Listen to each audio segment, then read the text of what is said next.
While we had bigger issues. While we know about three strikes, we know segregation, but we got bigger issues to see about. So I decided I would go ahead and bring that to Twitter here and see what you all think, see what you all have to say about it, and see if you agree with that. So the question is white supremacy the biggest issue facing black people? Let's go ahead and find what you think here. Let me get Mr. Engaging. Go ahead and unmute Yes, yourself. sir.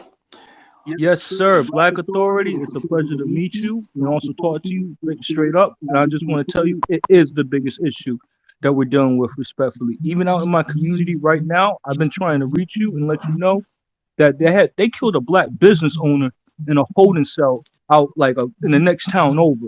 And people are protesting and they're hiding the information. So yes, white supremacy is the biggest threat that we have in our community right now. So it's not COVID, it's not climate change, Hell no. it's not Bitcoin, because there are some people who think those are the biggest issues facing us right now. So I just wanted to make sure your position is that climate change and COVID are not the biggest issues facing black people. Man, if we get those resources, we can combat that stuff on our own. We need our tangibles. No. We need to be able to fight white supremacy head on, because that's the only way we can handle the situation right now. Mhm. I don't see no other way. Thank you very much for weighing in on it, brother. We appreciate that. Here, Sage, go ahead and unmute yourself. You can go ahead and tell us what the biggest issue is facing us. Brother Black, greetings, Black family. The biggest issue facing Black Americans today is racism, systemic white supremacy. Yes, you gave a simple question. I'm going to give you a simple answer. The answer is yes. The biggest issue we are facing is white supremacy. Okay, the biggest issue. Can I want Go ahead. I want to ask you one question though. It's a little off topic, but I've been trying to. You, Professor Black Truth, and Tariq have had an amazing run with your State of the Union the last time. Is it possible that we can possibly get another one, even if for Black History Month or more? Can you brothers get together one more time and talk to us again? Well, I mean, sure, it certainly can, but here's the thing. I don't want people asking for things like that simply for the sake of asking for it. Because understand something, all of us agree we don't want this to become like church. In reality, it shouldn't take 10 years of us saying this either. At some point, it's incumbent on everybody who's involved there to take it and run with it. Because the truth of the matter is, you don't need just the three of us. You need to have 1,000 of us. We need to have 10,000 of us. So, as much as you're looking for that, I'm looking for the next people who are going to pick up the banner and run with it even further and faster and higher than we did. So, that's actually what I'm looking for. So, maybe if we can get that happen, I would love to tune in and see that because I want to see some real action on the ground about that. Thank you very much for joining us Your here. word, Let me get your words were kind. Thank thank you. you, sir. Let me go ahead and get monochrome here. You can go ahead and unmute yourself. Okay. Hi, can you hear me okay? Yes, we hear you. So is white supremacy the biggest Oh, issue facing black people or not? yeah, I actually do think it's one of the biggest issues. I think we have a system that's very polarizing right now, especially for Black people and other people of color. I think a lot of these topics tend to focus on figuring out like one word answers instead of like solutions, though. So I think that the more we talk about the question at hand, the better we understand and like figure out how to deal with the situation rather than uh, just asking questions and not really getting anywhere. I feel like sometimes we just sort of turns into like an echo chamber. So I feel like finding more solutions to those systems of oppression Okay, let me would let be me a let me better ask a couple of way to do it. questions here, though. Yeah, sure. Because are you saying that you're black yourself? Yes, I Okay. am Black. Now I couldn't help but notice that you said white supremacy is one of the biggest issues facing us, not the biggest. So the Right. question was, is it the biggest? So it sounds like you're downplaying it a Okay. lot here. So let me find out again here.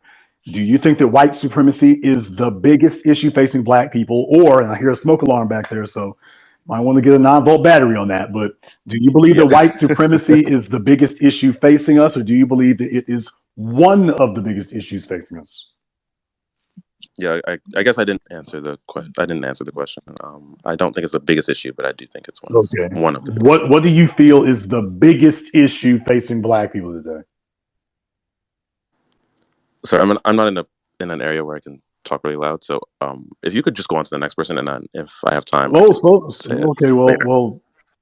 Sorry about that. okay, well, slow down because I did want to get an answer for that for you here because I did go to your Twitter page and I'm seeing some super man on man action going on over there. So I got a feeling that I got a feeling that I know what you think the biggest issue is. So I think you think the biggest issue is not having access to oiled up men's.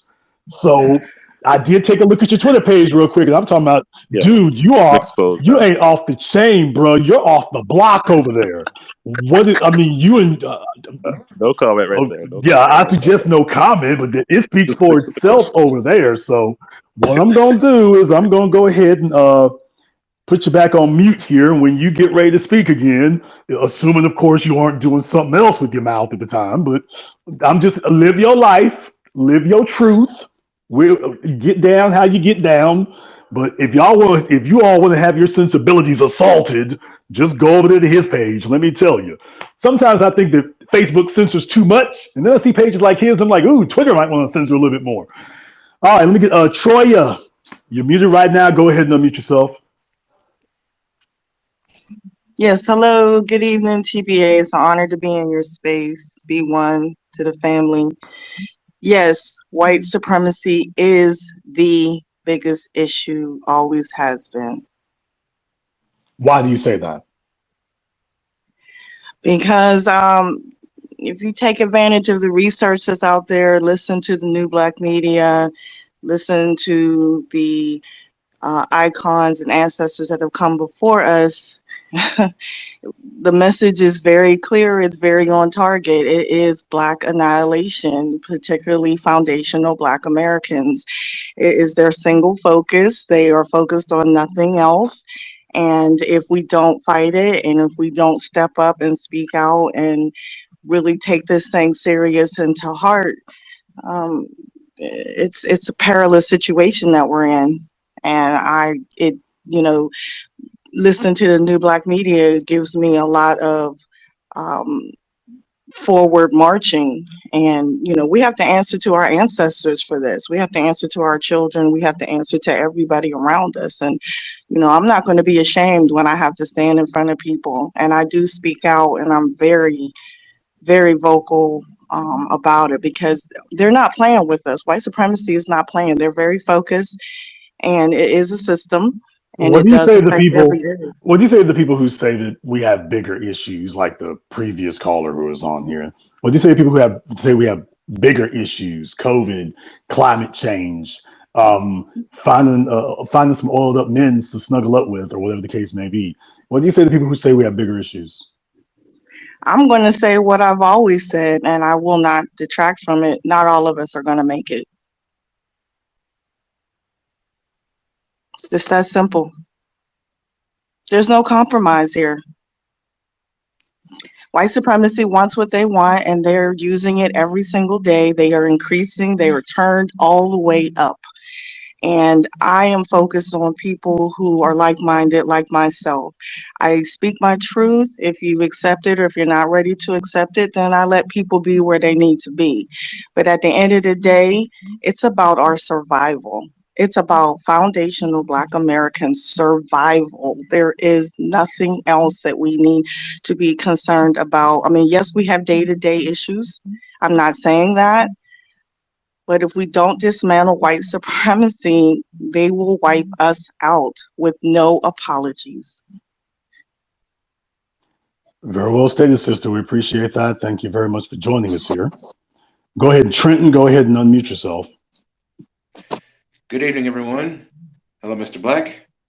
And yes, white supremacy is the biggest issue because, as Dr. Lee Fuller and Dr. Wilson taught us, they control all 9 areas of activities. And considering what's happening now, what's happening with Rick DeSantis and this whole critical race theory, BS, how they're going to try to, take away all the history that Black people, in particular foundational Black Americans, established for everybody else to be here. Yes, white supremacy is the biggest issue. If you take away white supremacy, then you wouldn't have all these foolishness.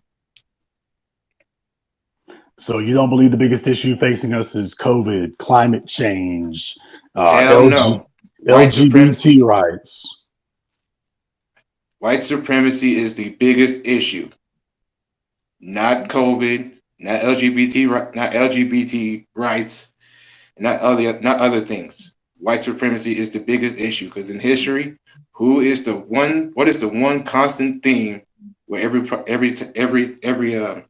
place when white supremacy exists, they're always the issue.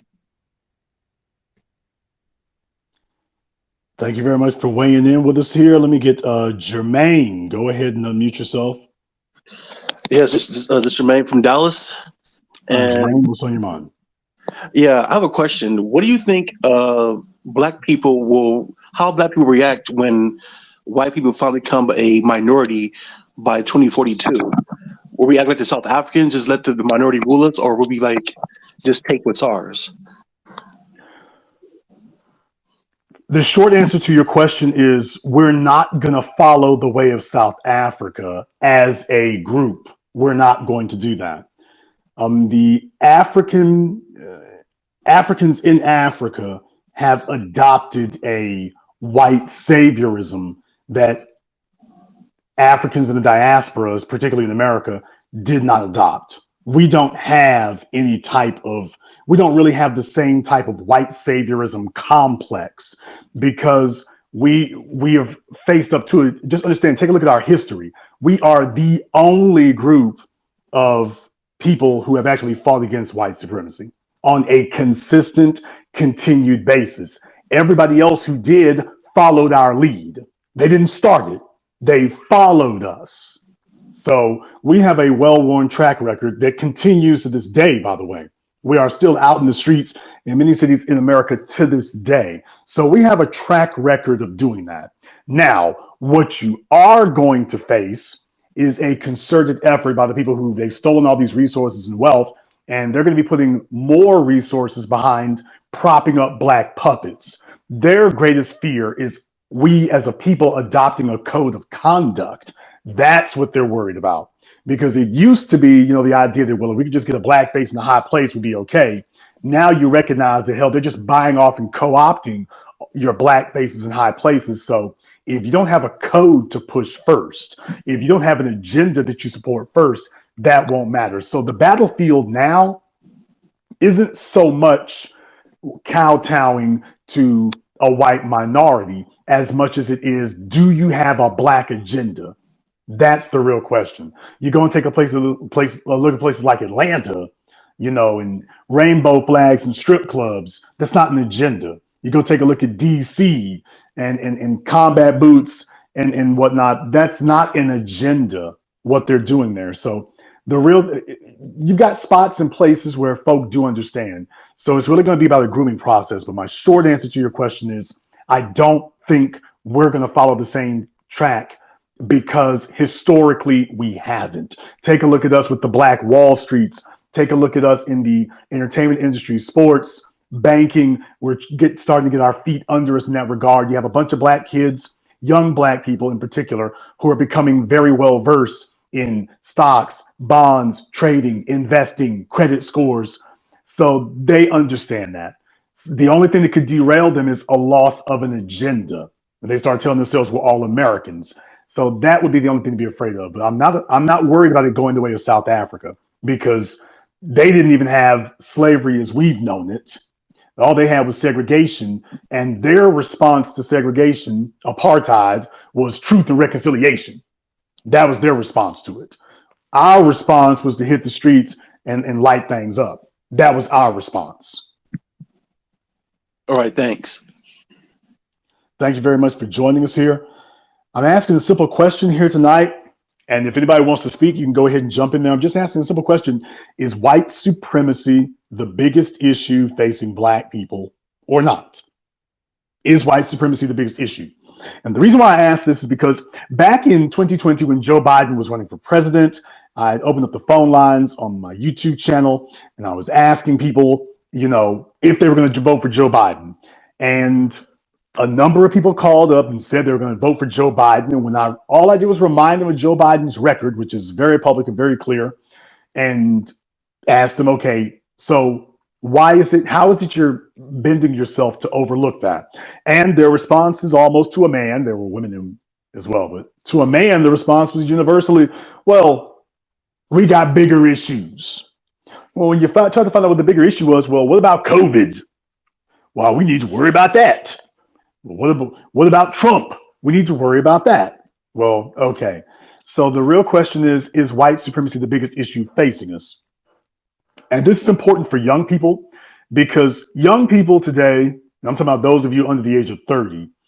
I talked to a young man Sunday, and he had voted, he was in his 30s, 37 years old, and he had voted for Joe Biden.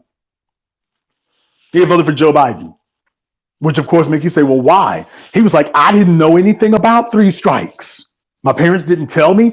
I didn't know anything about it.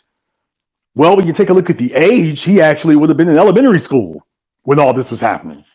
When you take a look at the age.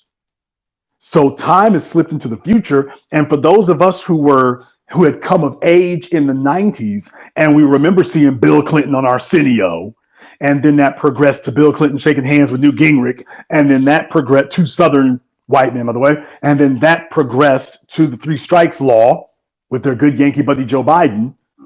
So you have to remember a bunch of the folk listening today, they have no idea what three strikes is, what it was, how it came to be. They don't have any idea. It was a big deal for those of us who lived it and watched as the law was changed in front of our eyes. But these young folks today don't even know what three strikes is. So there's a reason why Jews have made sure that the evils of the Holocaust have been kept front and center in the world's psyche. You got young black folk who know what the Jewish Holocaust was, but they don't know what three strikes is. Think about that for a few moments. They know what the Jewish Holocaust was, but they don't know about the African Holocaust, and they don't know what three strikes is. So what it tells you is the power and efficacy of an education effort. And really, this is a serious education effort that we have to undertake here to make sure that people understand this and don't forget about it. Because it goes very, very quickly. They got cell phones now. They got TikTok, Instagram, Facebook, Twitter, fighting for their attention. And all of these spaces attempting to turn them into better consumers. Just shut up. Don't worry about what's happening out there. Buy the soap, assuming you live long enough to come home and use it. And just do that instead. So these events move very fast. They move very quickly. They can get away from you very fast. And if we are not making a consistent effort to keep reminding people of what they're looking at, then yes, in just 2 short decades, you've watched as three strikes went from being an atrocity to we're having to remind people that it even exists. We have to remind them that it's even happening. And if you have to remind them that three strikes even exists, well, no wonder they're going to tell you, oh, well, COVID's the biggest issue facing black people. Now, think about that for a few moments. How in the hell is it that COVID's the biggest issue facing black folk and not white supremacy? Well, that's what your white corporate media apparatus has said. The white corporate media apparatus has been on a consistent, steady drumbeat of telling black folk the biggest issue facing black people is COVID. No, white supremacy, what the hell is that? You don't need reparations. Gays need reparations now. If they weren't able to get married, Joe Biden's going to make sure that they get reparations because they couldn't get married. Black folk getting lynched, segregated against, redlined, oppressed, mass incarcerated. No, nothing for you. Nothing for you. So we have to be very vigilant about keeping those lines of communication open and connecting the dots between what has happened and what is happening. Because that's how you end up in a situation here where folks are telling you white supremacy is not the biggest issue facing us. They don't actually believe that's the biggest issue. They think it's something else. Let me get a Black American. Go ahead and unmute yourself.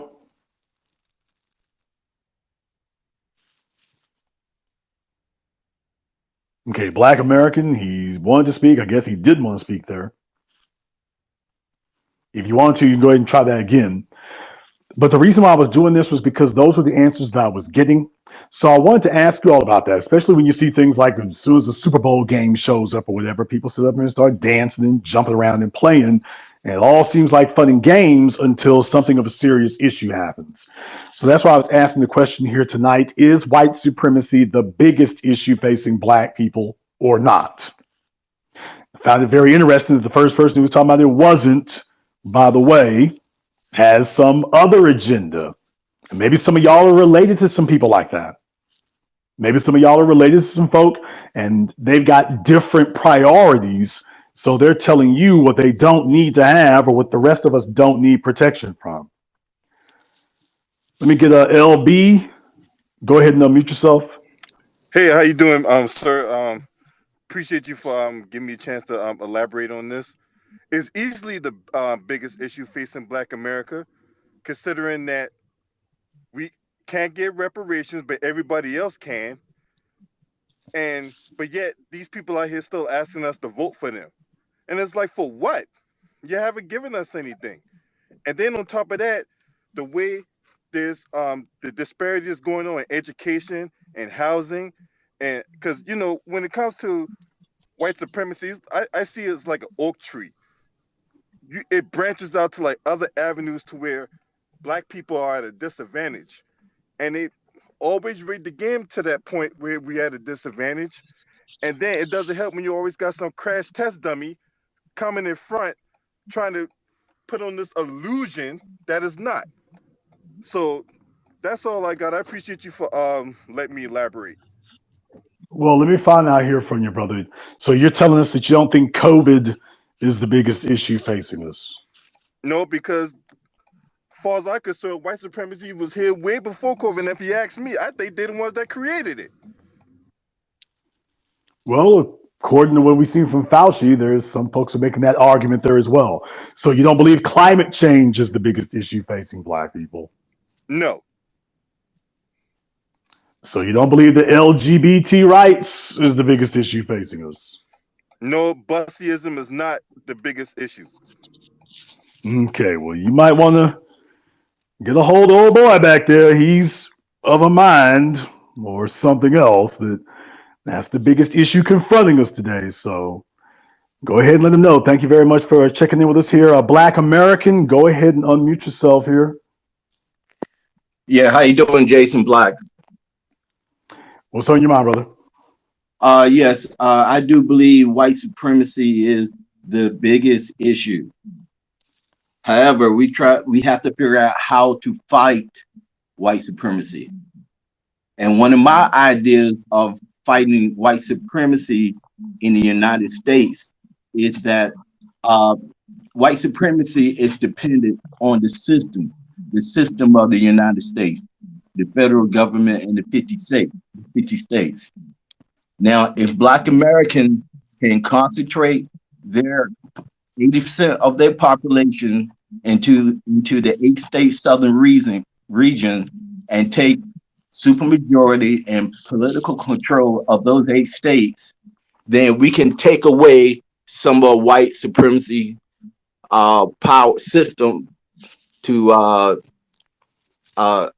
we can take away some of their powers by taking away some of those states. Let me find out a couple of things here, brother. How old are you? I'm 55. Okay. Well, you're older than I am. So yeah. In the situation I traveled to Jason Black, I traveled to 30 different countries. I lived in South Africa between 1994 to 96. Now, when the South African blacks took political control of South Africa, I thought it would never happen. When I was in South Africa, the whites, they control everything. They control the military, the government, the banks, the economy, the land. They control everything. However, once, pardon me, but okay, they still. Well, brother, I got a different question to ask here. So what I'm asking about is specifically to what you said here previously here. So that's something that gets stated from time to time. Jared Taylor, of all people, suggests that kind of thing. So the first thing I want you all to understand is that when card-carrying white supremacists like Jared Taylor are suggesting the exact same thing that you're saying, That's a moment to stop and pause and reflect on your strategy. If what you're No, saying sir. is, okay, I had this brother, I brother, had this calm, strategy for okay, 20 brother, years. calm down, Okay. calm down. I know some of the elders like to filibuster. Calm down. It's okay. All right. I'm gonna let you finish your point here. But the point is, first of all, everyone needs to be aware when you have card carrying white supremacists saying the same thing, that's supposed to be a moment to stop and have a moment of sober reflection on exactly what the strategy is. Because if you and he are saying the exact same thing, then obviously whatever it is, but you know that he wants dominance, then if you're promoting the exact same thing that he's saying, then obviously by definition there must be a flaw in there. And I can tell you exactly what the flaw is. First of all, when you take a look at groups that do not have the same issues, you don't see Asians, for example, demanding a peace of the United States and whatnot. They aggregate with their people wherever they are, or they keep in strict communication with them wherever they are, including back across the other side of the world, so that cohesion is global, not regional and not face to face. You take a look at Jewish people, exact same thing. Both of those groups are much lower in population numbers than black people, but they've got a code and a methodology that transcends geography because, by definition, if your cohesion is dependent upon physical proximity to everybody else, then you've already told everybody what they need to do to break your cohesion. If your cohesion is simply based on being on planet Earth, that's going to be a hell of a lot harder to break. Okay. Look, the Hispanics, right? The Mexicans, their agenda is to take the 5 or 6 southwestern states, California, New Mexico, Not Arizona, true. Texas. Not true. Yes. No, sir. Not true. Uh, Not Ask the true. La Raza. I Okay, speak to sir. those guys, La Sir, Raza. La Reconquista and all that stuff is a very nice slogan. Latinos want the same thing as everybody else. You see these exact same things happening in New York. You see these exact same things happening in Chicago. You see these exact same things happening in Midwestern states. This is not confined to the previous areas that were defined as Mexico. It's not confined to that at all, sir. Time to update the files. Take a look at Florida. Okay, look. Take a look at Florida, for example. So Spanish-speaking people are not interested in that kind of outdated thinking in that regard. They want to dominate wherever their feet touch ground, which is what I was saying before. It's not about proximity to their people. The idea, the code is wherever our feet touch ground, we need to have dominance there because that's the only thing that's going to ensure our survival and prosperity. So by definition, I can show you plenty of examples where that's not the case. Uh, Jason Block, how do we set dominance in the places where we are? First and foremost, you must have a code.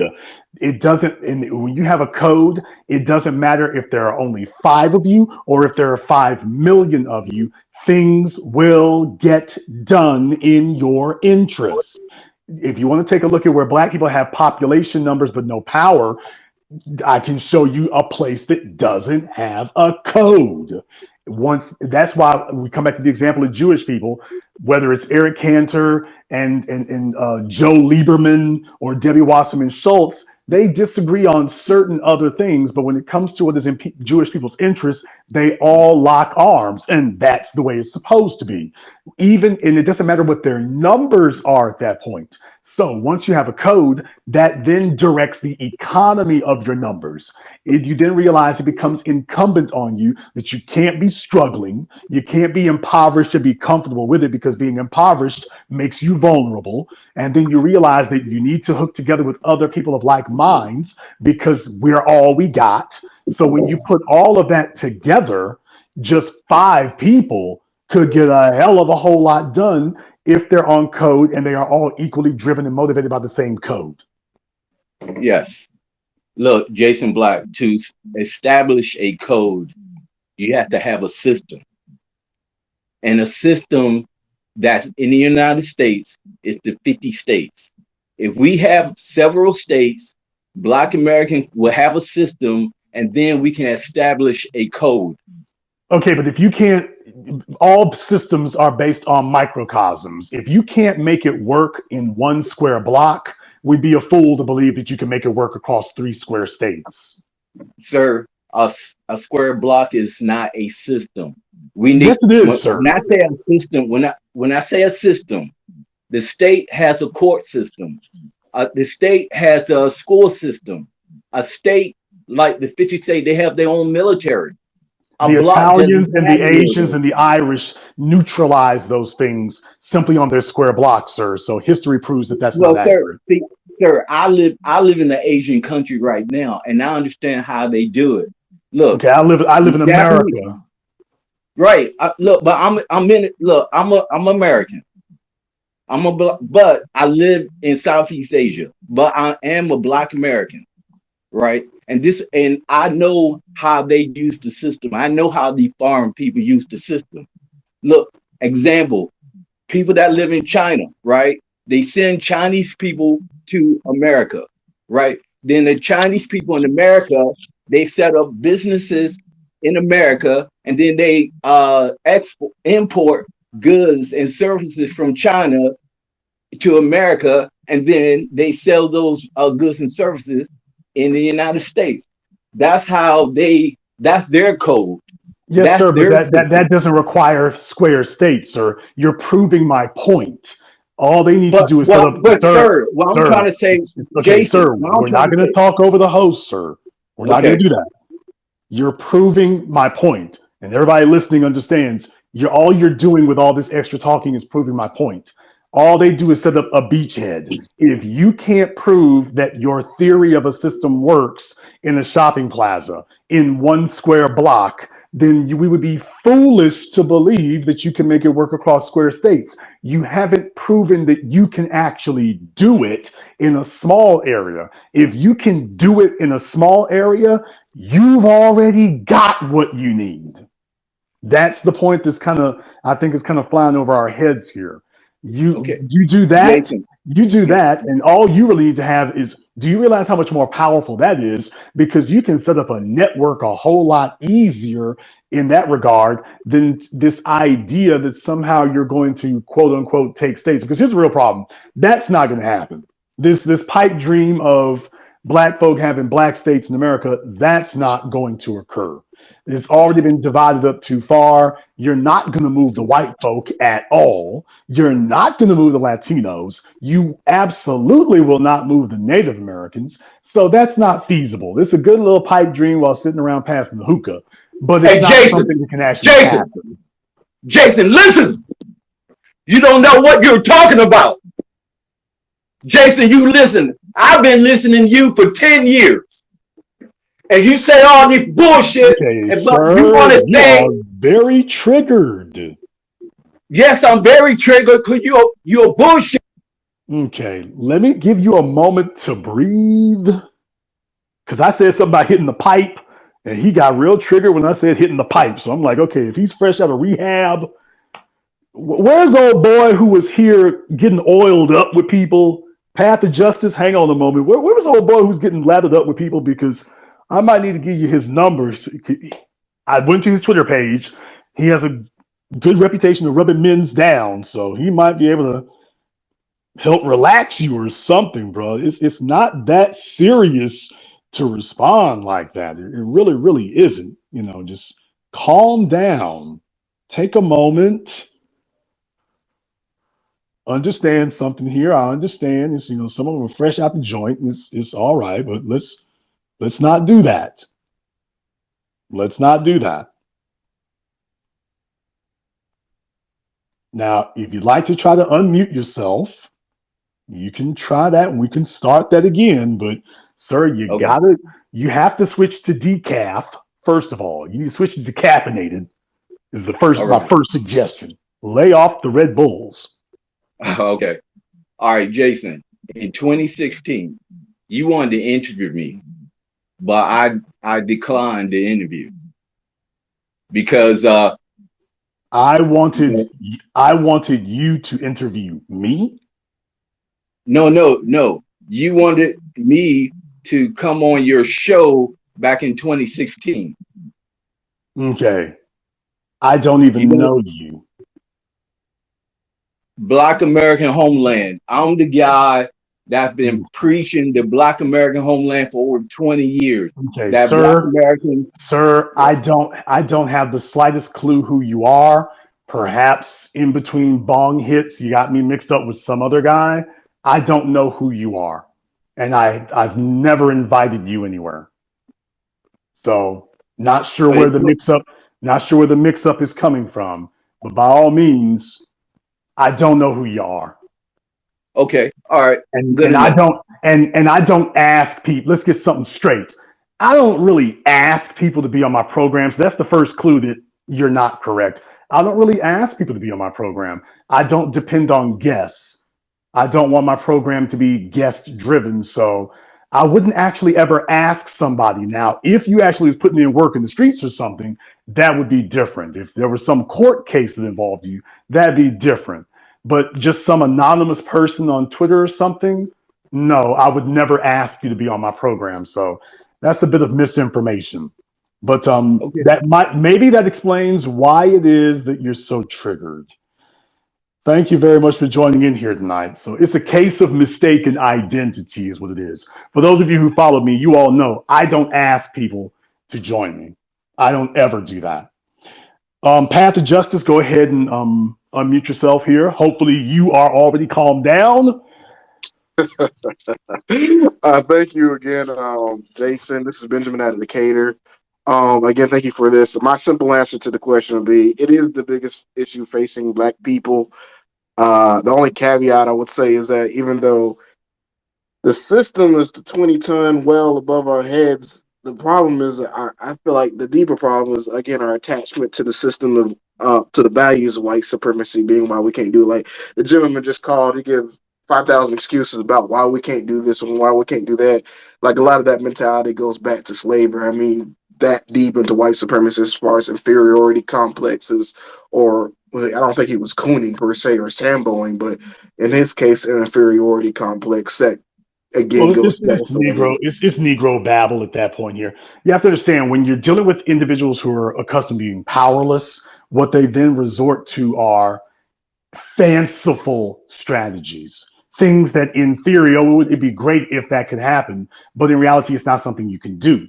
And the reason that they focus on that, and I want you all to remember this, the reason that they focus on grandiose things that are really of a fictional nature that you can't practically do is because they're trying to avoid the things you actually can do. You see, you actually can do what the Asians have done, what Jewish people have done, what the Latinos have done. You can actually get a store. You can actually get a shopping plaza. You can actually do something on your block where you live. You can't actually take the state of Louisiana. And I live in the state of Louisiana. You can't take the state of Mississippi. And I've been to Mississippi many a day. You can't take the state of Alabama, Arkansas, Tennessee. There's nothing you can do with those except stare at them. So you can't actually sit here and talk about, well, if we congregated in the state, man, then why? As soon as they see a bunch of black folk moving, first of all, you're not going to get that far. Is the first thing. They track our migration patterns. They've been tracking our migration patterns since before the end of chattel slavery. What do you think the census is about? So that they can track your migration patterns. You're not going to go anywhere as a group without them knowing. And furthermore, there isn't any part of this country that's not being gentrified as we speak. You're not going to get them to let that go. That's a wonderful fictional notion, but it's not something you're actually ever going to be able to get to happen in real life. Now, what you can get to happen, and by the way, this will go much faster and will be much more effective, is by the way, stop trying to skip the necessary steps. You're not going to be able to get around this. Even if you had 7 whole states full of black folk, how many of you have already mastered? Now we're going to get the states first and then master it second. That's not putting the cart in front of the horse. That's putting the cart on top of the horse. How many of you are prepared to run and administer an economy that feeds and clothes and houses your children and your people? How many of you are prepared to be economically competitive against all these other disparate groups who are already competing? If you couldn't compete against the Latinos in Southern Los Angeles, why in the world would I bring you out of Southern Los Angeles and believe that I gave you an entire state? You would do any better. If you are getting your ass kicked by the Asians in DC or San Francisco, why the hell would I believe that you're suddenly going to become competitive if I give you the state of Alabama? You weren't able to compete against them on 86th Street. So, this is what powerless people do. They sit around and fantasize in order to attempt to avoid a brutal, unpleasant reality. And the unpleasant reality is you haven't actually mastered anything where you are. And you're trying to avoid doing that. Because the truth of the matter is, anybody who sits up here and talks about that kind of thing and they can't show you where they done, at least in the case of Ted Turner, what Ted Turner was like the biggest private landowner in America, although Jeff Bezos and Bill Gates have been trying very hard to catch up to him since then. But I mean, Ted Turner owns huge tracts of land in Montana, gigantic tracts of land in Montana. Well, I don't trust anybody, and I don't really have patience for anybody who talks about this kind of thing when if they're not making any moves on it. And even if they did, I'm like, okay, you got a big piece of land. Ted just wanted to make it into a nature preserve. All right, I guess you got too much money, you can do that. What are these guys doing? So if you can't take over a square block and turn that productive, I don't want to hear your pipe dreaming about what you would do or what could happen with a state. You don't know what to do with one. It would be pointless to discuss it. You don't know what to do with it. That's the problem, brother. Well, thank you again, Jason. The only thing I would add to that, and I mean, you went into depths about the psychological underpinnings of what's going on. But the only thing I would add to is, to me, they're so divorced from reality that I have to even ignore Black history. How we've already done a much when we're on similar values of providing, protecting, supporting, and nurturing. Like the four basic things you have to do to support your own community. Like we started cities before and after slavery. We've had ministers of defense. Shoot, my grandpa and my great grandpa probably would have been lynched had it not been the community coming forward with guns saying that if you do XYZ, there will be XYZ consequences. So I mean, it's really is to me is very. Someone has to divorce themselves from their own history, their own people, to be in that mindset. But it is what it is.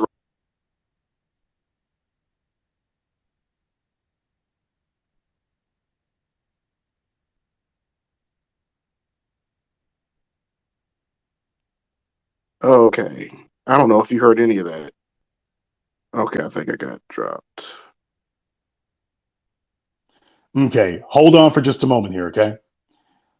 Um, you raise a very good point. You raise a very good point. And that's the point I wanted to make here before is that if you actually think about this for a moment here, there's a reason why those things don't work and they can't work. For example, in South Africa, before the apartheid regime and de Klerk and the boys turned over the country to Mandela and the ANC, the first order of business was to dismantle South Africa's nuclear stockpile. So, in other words, the things that would make you competitive, they're going to gut those before you do that. So, even if you did, for example, even if you could get them to cede, for example, the state of Louisiana to you, they're going to go in there and completely dismantle Barksdale Air Force Base. They're going to dismantle all the nukes. They're going to take out all the B-52s. They're basically going to do with the white flight at an epic level. You're not going to be left with anything. They're going to strip it of all the valuable stuff. You'll just be left with the bare bones, and you will have to build it from the ground up. If you haven't already mastered getting the natural resources, do you think you're going to be able to get those same these separate white states that are now anathema to you? They know what you're getting ready to do. You think you're going to get them to engage in free trade with you? You think that's going to happen? You think they're going to allow that to occur? And I will bring you another more haunting thing that all of these folks who talk about states, black states and whatnot, don't ever talk about. If you'll all remember, you're dealing with a white supremacist society that basically perfected the art of colonization. Now, what was their rationale for colonizing you? Oh, well, because they're Africans, they're subhuman. So that makes it okay to walk in where they are and take what they've got. Because we're not taking it from people, we're taking it from sub people.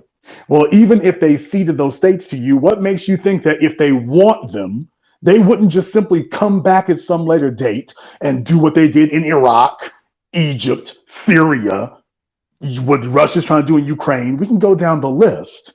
So this ridiculous notion that even if they did give it to you, that they wouldn't come and take it. They'll take a look at the Freeway Highway Acts. Take a look at eminent domain, which has been used like a sledgehammer primarily against black people.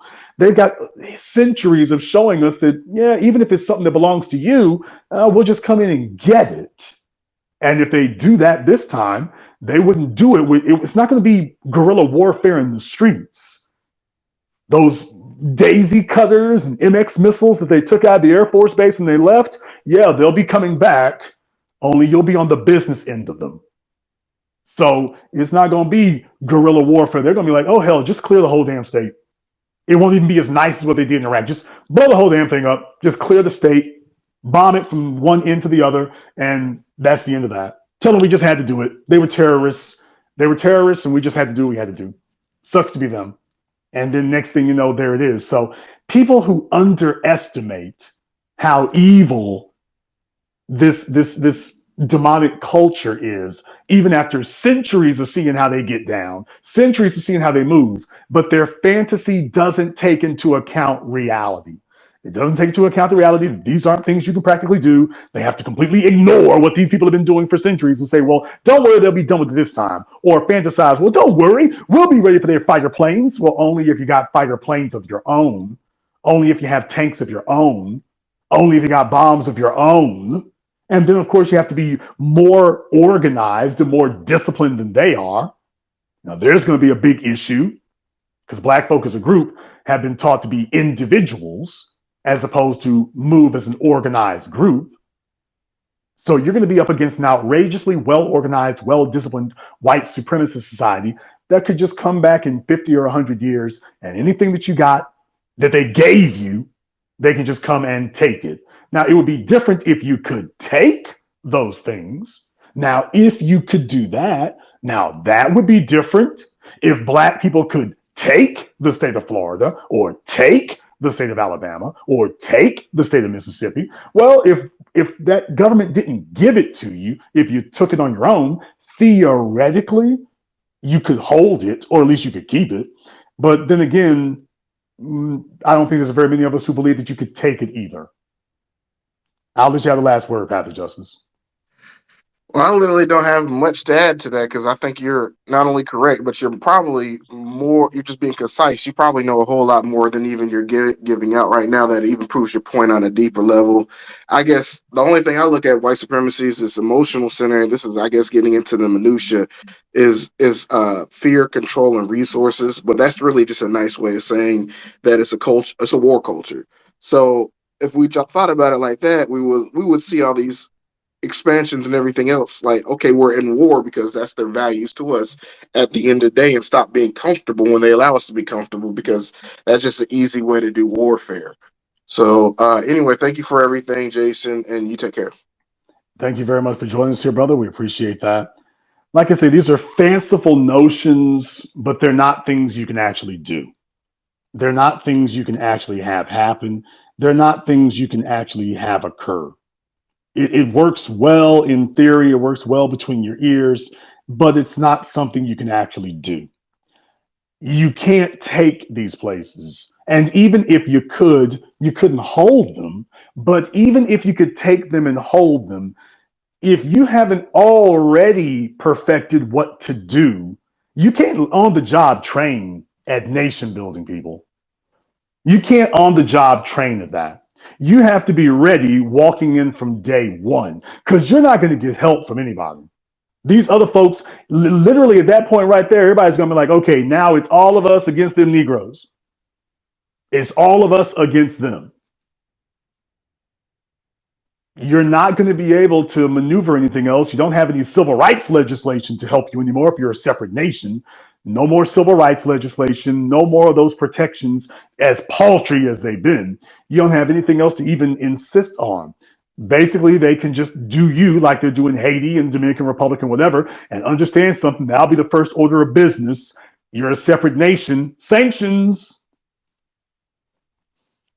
Here come the sanctions.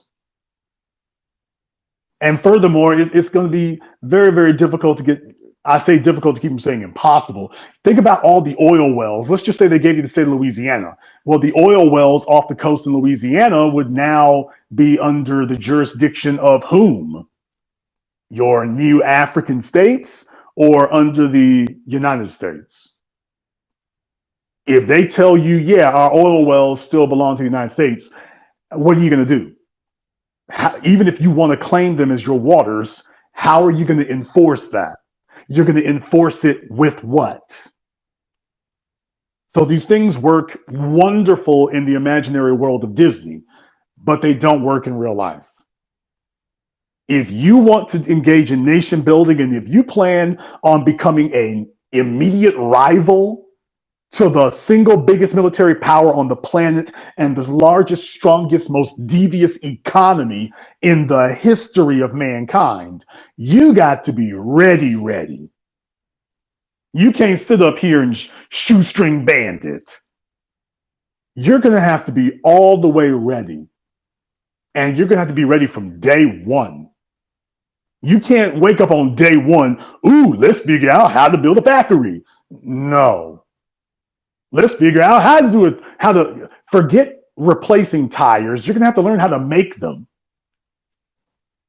Dr. John Henry Clark did a wonderful video that if most of you haven't seen it, you need to see that, where he talked about that. He said, you need to be able to make your own diaper pins. We're talking about something as basic as that. Can you make your own diaper pins? Forget making your own diapers.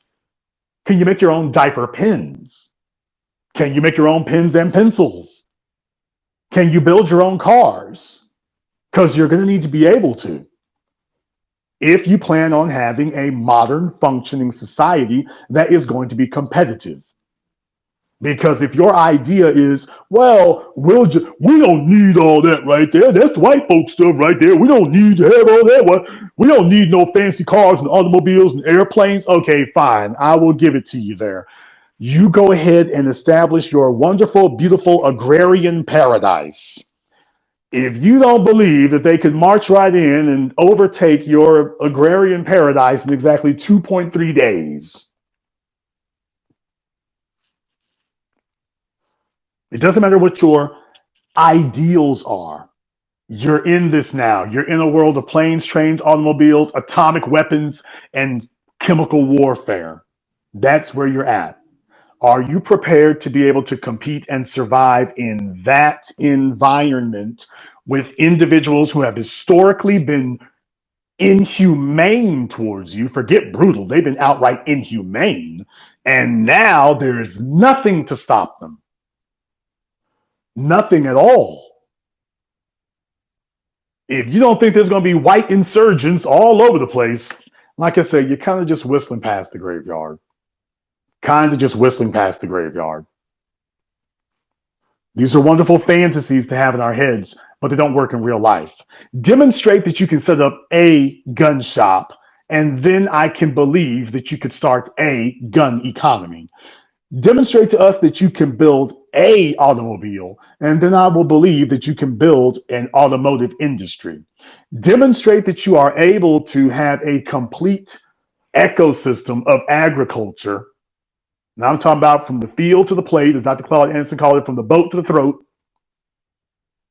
When you demonstrate that you got that down pat, then you can start discussing fantasies of nation building. Because the Asians came over here from a built nation, and they're bringing the skills that they have and the abilities that they have from that built nation. They're not coming over here trying to figure it out. They already know. They already know. But this is actually a very good dovetail of what I was talking about here tonight. This is why white supremacy is the biggest issue facing black people. The reason that black people do not have an economic structure in that way is because, unlike Asians, Jews, Arabs, Latinos, we have been singled out by this white supremacist culture for particular oppression. Now, the other place where these individuals get it wrong is when you talk about white supremacy in the context of America. Did you all know this? I didn't do that. White supremacy is not confined to the United States. White supremacy is not confined to the West. White supremacy is global. White supremacy conquered the world 200-300 years ago. So to speak of white supremacy as some type of local phenomena on the North American continent is not just a distortion, it's incredibly inaccurate. It's not confined to just where we are. It is a global phenomenon. And you're going to have to fight it as a global phenomenon. If you don't have the ability or the wherewithal or the will to address it in that way, you can't get anything done, especially in a modern context. So it has been of particular interest to them to make sure that they keep the boot on black people's necks in particular. Why? Because we are the only group of people have had a consistent track record of fighting white supremacy. Everybody else, they've been able to kind of get them all to just go along, to get along and assimilate them. Where black people are concerned, they've been able to assimilate factions, individuals. They're able to co-opt some what passes for institutions, but as a group, they haven't been able to get that critical mass of us to knuckle under like they need us to. The most they've been able to get is to get black people to generally be passive as a group. Yeah, but they don't need you to be passive. They need you to assimilate. They need you to go all the way under. They need that to happen. And see, what tends to happen is even when they leave us alone, next thing you know, we start to reassert ourselves again. That's the problem. That's what they see as a stark difference between us and everybody else. So, and then of course, when you add genetics to the mix, once you add the genetics to the mix, it becomes very, very difficult to continue that train going. So it becomes a priority that black people in particular have to remain in a constant state of oppression. You've got to be controlled. Have to be. It doesn't matter how nice, it doesn't matter how useful we are, it doesn't matter how prosperous a black person is, there's always some trip mine, there's always some snare that's waiting underfoot somewhere. You have to be able to be disarmed at some point. Gotta be. Gotta be. And speaking of COVID or climate change for that matter, just understand black people are the most, because of white supremacy, black people are the most susceptible individuals to that. If you've seen any of these disaster movies, 2012, Day After Tomorrow, was that Greenland? Black people would be the people most affected by it because you have no mobility. If most black people, as evidenced by Hurricane Katrina back in 2005, if a disaster happened, they wouldn't be able to leave. Not as a group. They would be unable to evacuate and leave their local geographic area. But it's not because of a disaster. It is not because of a natural disaster. It's because of an unnatural disaster. White supremacy. You don't need to have a bunch of tornadoes happen at once or 3 or 4 super cyclones to happen. You've already been hit by an unnatural disaster called white supremacy. You've already been hit. You've already been devastated. If you needed to evacuate and leave where you were, and I'm talking about in a major way, most black people would be unable to do so. If the coastal waters came into the southern states, which is what would happen if coastal waters rise, most black people would not be able to leave. Where are you gonna go? Are you going to be able to afford the newly outrageously inflated price of housing wherever you would try to go to? Where are you going? What will you do when you get there? As far as COVID is concerned and whatnot, black people are already on the short end of the stick as far as healthcare, period. And yet another unnatural disaster caused by white supremacy. So everything that you take a look at, when you take a look at black people, if you see black people in the poor state of being, it all trails back to white supremacy because it's a situation that you were maneuvered into. It isn't something that happened naturally. It is a position that you were maneuvered into and that we continue to be maneuvered into to the extent that we accept that. But if you start seeing yourself as empowered and I don't just mean looking at yourself that way, you start taking concrete steps to do so. Become the smartest person in the room. Do not engage in fantasy talk or fantasy ideas. Make sure that you are making concrete moves. Become a person of discipline, competence, and excellence. When you master that, discipline, competence, excellence, you become unstoppable. That's the solution to white supremacy. Discipline, competence, excellence leads to power, wealth, and influence.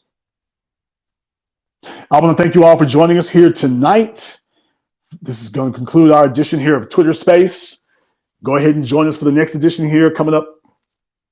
I'll see when I can do this again soon. You'll get an announcement. And if you haven't subscribed to my YouTube channel, if you're listening here tonight and you like what you heard, take a look at the link in the description of my profile page. You can see that takes you to the YouTube channel there. A lot going on over there as well. Get deep off into the game of that. This concludes tonight's Twitter Space. I am your host, your brother, your humble servant, the Black Authority. And until next time, my brothers and my sisters from around the world, remember,